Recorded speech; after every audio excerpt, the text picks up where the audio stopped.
Hey y'all, today I'm going to be putting my own spin on a classic grilled cheese sandwich. I'm going to be using sourdough bread, grated cheese, bacon, and tomato. It's going to create a really nice complement of flavors. We have the slight sourness of the bread, the crispy saltiness of the bacon, and the ooey gooey cheesiness, all balanced out with the fresh sliced tomatoes. So stick around and I'll show you how to make it. First, to make the bacon, I line a rimmed cookie sheet with aluminum foil, and I preheat the oven to 400 degrees. Then I layer the bacon in a single layer.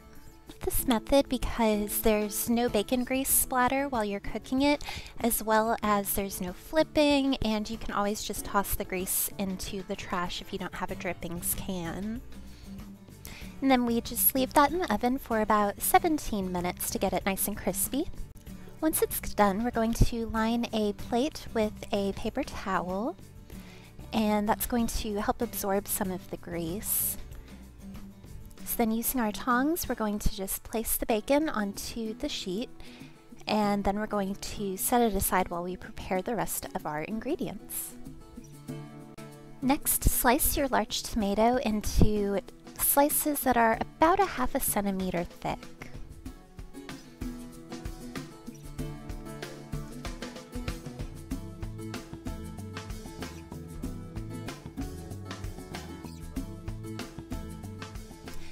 Next, with room temperature butter, we're going to butter each of our slices of bread.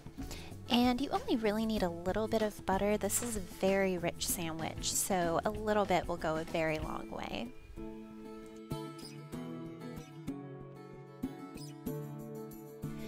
Turn your stovetop onto low to medium-low heat. Place your first slice of bread butter side down and sprinkle just a little bit of cheese. You don't want it to be too thick. This is really just going to act as the glue for the other ingredients.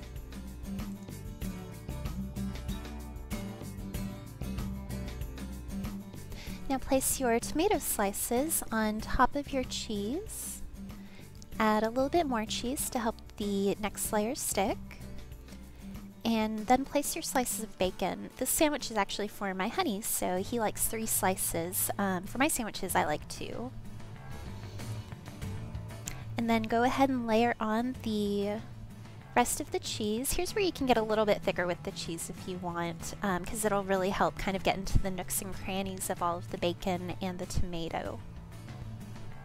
Next, we're going to place the other slice of bread butter side up, and then my sandwich is going to appear too.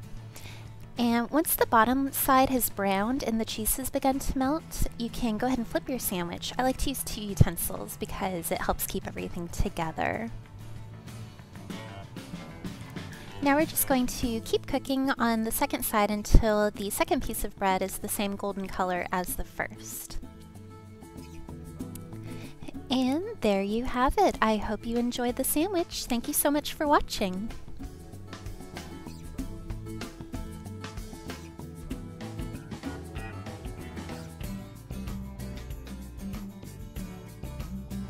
Bacon and tomato.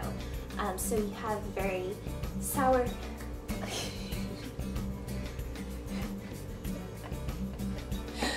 I'll get this. Hey y'all, today we're going to be putting my